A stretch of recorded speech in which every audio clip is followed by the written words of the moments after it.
দল হিসেবে এনসিপি নতুন রাজনৈতিক দল, তারা নিবন্ধন পাওয়ার আগেই মনে হয় অনেক ধরনের জটিলতার মধ্যে পড়ে গেল। সাধারণ সভায় দলের নেতাকর্মীদের নানা রকমের সমালোচনার কাজ এবং তাদের বিরুদ্ধে টাকা লেনদেন, চাঁদাবাজি সহ যে বিভিন্ন অভিযোগ, সেটা নিয়ে একাধিক নেতা মানে সার্জিস আলম, হাসনাত আবদুল্লাহ, তানভীর সহ অনেকেই প্রশ্নের সম্মুখীন হয়েছেন দলের। তাদেরকে জেরা করা হয়েছে এবং তাদের কর্মকাণ্ড তদন্ত করার জন্য একটি তদন্ত কমিটিও এনসিপির পক্ষ থেকে করা হয়েছে। তার মানে এটা এখন স্পষ্ট যে এনসিপি দল হিসেবে তাদের নেতাদের কর্মকাণ্ডে এক ধরনের কোণঠাসা অবস্থায় পড়ে গেল। এনসিপির সাধারণ সভা থেকে এই তথ্যগুলো সংবাদ মাধ্যমে উঠে এসেছে। অনেক বিষয়ে সংবাদ মাধ্যমে উঠে আসলো। কি কি বিষয় উঠে আসলো, এখন তারা কোন পথে এগোবে, এই নেতাদের উপরে আদৌ এনসিপির কর্মীরা ভরসা করতে পারবে কিনা, সেই আলোচনাই করবে এই ভিডিওতে। দল হিসেবে এনসিপি নতুন রাজনৈতিক দল, তারা গড়তে না গড়তেই বড় ধরনের সমস্যায় পড়েছে এবং তাদের অন্তত ৩ জন নেতা বড় ধরনের প্রশ্নের সম্মুখীন হয়েছেন। তাদের একজন যুগ্ম মুখ্য সমন্বয়ক রাফিদ, তিনি এরই মাঝে এসব বিষয় নিয়ে পদত্যাগও করেছেন। যদিও এনসিপি সূত্র বলছে রাফিদ এখনও আনুষ্ঠানিকভাবে পদত্যাগপত্র জমা দেয়নি, তবে রাফিদের ভাষ্য তিনি পদত্যাগ করেছেন। এই যখন অবস্থা, তখন এনসিপির সাধারণ সভা হলো। সেই সাধারণ সভা থেকে একটি হাস্যকর প্রসঙ্গ উঠে এসেছে, যেটা নিয়ে এরই মাঝে সামাজিক যোগাযোগ মাধ্যমে প্রচুর সমালোচনা তৈরি হয়েছে। সেটা হচ্ছে তারা উপজেলা এবং জেলা পর্যায়ের কমিটি গঠনের ক্ষেত্রে যারা আহ্বায়ক হবেন তাদের বয়স নির্ধারণ করে দিয়েছে 40 বছর। এখানেই বিতর্ক হচ্ছে যে মূল নেতাদের বয়স যেখানে 30-এর কোটাতে পৌঁছেনি, সেখানে উপজেলা জেলা পর্যায়ের আহ্বায়কদের বয়স 40 কেন নির্ধারণ করা হলো। এখানেই বলছেন যে অনেকে বলছেন, বিশ্লেষকরা বলছেন যে এখানেই শুভঙ্করের ফাঁকি। শুভঙ্করের ফাঁকিটা কি? তারা মূলত আওয়ামী লীগ নেতাদের দলে টানার চেষ্টা করছে। আর আওয়ামী লীগের পরীক্ষিত বিভিন্ন এলাকার নেতাদের দলে টানতে হলে বয়সসীমা অন্তত 40 হতে হবে। কম বয়সী নেতাদের দলে টেনে জেলা উপজেলা পর্যায়ে সংগঠনকে মজবুত করতে পারবে না। আওয়ামী লীগের নেতাদের দিকে হাত বাড়ানোর কারণেই কৌশল হিসেবে তারা এই বয়স 40 ঘোষণা করেছে। ঘোষণা দিয়ে তারা বিপাকে পড়েছে, প্রচুর সমালোচনার মুখে পড়েছে। এই কথা যখন বলছি, তখন এই সাধারণ সভায় সার্জিস আলম, হাসনাত আবদুল্লাহ এবং তানভীর 3 জনের বিরুদ্ধে নানা অভিযোগ উঠেছে। তানভীরের বিরুদ্ধে উঠেছে টাকা লেনদেনের অভিযোগ। সার্জিস আলমের সরাসরি নাম না আসলেও তার বিরুদ্ধে অভিযোগ উঠেছে। সার্জিস আলমের বিরুদ্ধে আরও অভিযোগ হচ্ছে শত শত গাড়ি নিয়ে শোডাউন করা, এলাকায় সরকারি কর্মকর্তাদের নিয়ে মিটিং করা সহ আরও অনেক অভিযোগ। সেই অভিযোগগুলো তাদের সামনে তুলে ধরা হয়েছে। তারা দায় সারা গোছের উত্তর দিয়েছেন। তানভীর টাকা লেনদেন ব্যাপারটা অস্বীকার করেছে।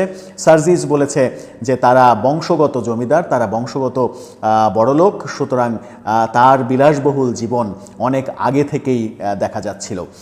সভায় তাদেরকে প্রশ্ন করা হয় যে এত বিলাসবহুল জীবন কোত্থেকে আসলো সার্জিস এবং হাসনাত আবদুল্লাহকে।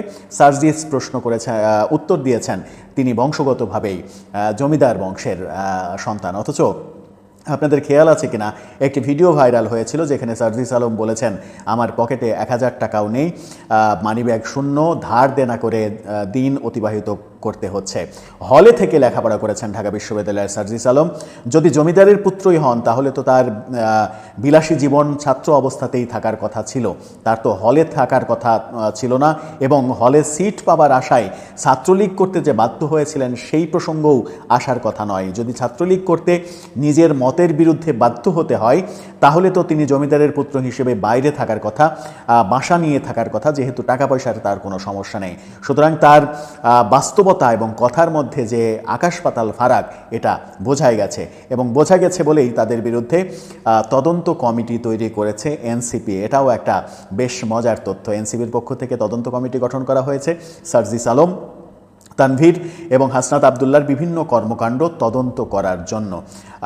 হাসনাত আবদুল্লাহ এবং সার্জিস আলম দুর্নীতি দমন কমিশনে গিয়েছিলেন এবং দুর্নীতি দমন কমিশনে গিয়ে তারা কি করেছেন সেই প্রশ্নও করা হয়। 9 এপ্রিল তারা দুর্নীতি দমন কমিশনে গিয়েছিলেন এবং এনসিপি নেতা পরিচয় দিয়ে, সমন্বয় পরিচয় দিয়েই তিনি দুর্নীতি দমন কমিশনের চেয়ারম্যানের সঙ্গে দেখা করেছিলেন। অথচ তারা এই মিটিংয়ে বলেছেন যে সেটা নাকি তাদের ব্যক্তিগত ব্যাপার ছিল, এটার সঙ্গে দলের কোনো সম্পর্ক নেই, দলের পরিচয়ের কোনো সম্পর্ক নেই।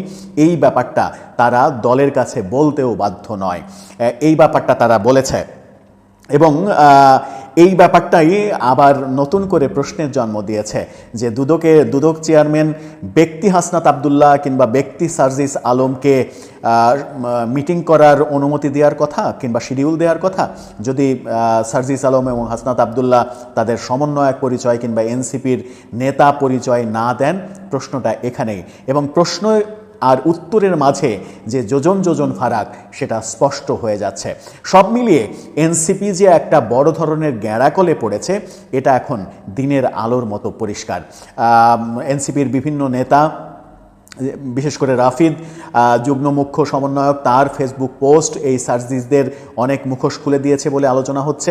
ফেসবুক পোস্ট নিয়ে তাদের সাধারণ সভায় আলোচনা হয়েছে এবং সেখানে বলা হয়েছে যে বিভিন্ন সময় ফেসবুক পোস্টে নিজেদের খেয়াল খুশি মতো অবস্থান নেওয়া নিয়ে সাধারণ সভায় আপত্তিও তোলা হয়েছে। অর্থাৎ যারা ফেসবুক পোস্ট দিয়ে সত্য কথা বলছেন তারা যেন এটা আর না করেন, সেই ব্যাপারেও নির্দেশনা তৈরি করা হয়েছে। কিন্তু বাস্তবতা হচ্ছে রাফিদ অলরেডি পদত্যাগ করেছে, এনসিপিতে আর নেই। এবং অনেকের পদত্যাগের ঘটনা ঘটেছে বলে শোনা যাচ্ছে। 17 এবং 18 তারিখে অনেকেই পদত্যাগ করেছেন দল থেকে, যেটা দল থেকে এখনও নিশ্চিত করা হয়নি।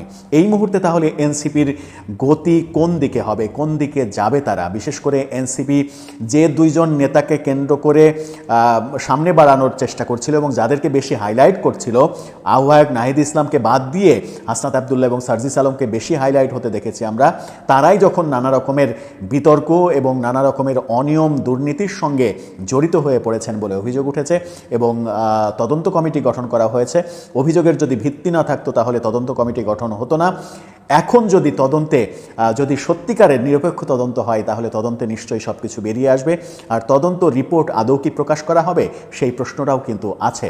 যদি রিপোর্টে তাদের বিরুদ্ধে কিছু পাওয়া যায়, তাদেরকে কি এনসিপি থেকে বহিষ্কার করা হবে, সেই প্রশ্নটাও সামনে চলে আসবে। দর্শক, আপনার কি মনে হয়? আপনার মতামত জানিয়ে লিখতে পারেন আমাদের কমেন্ট বক্স।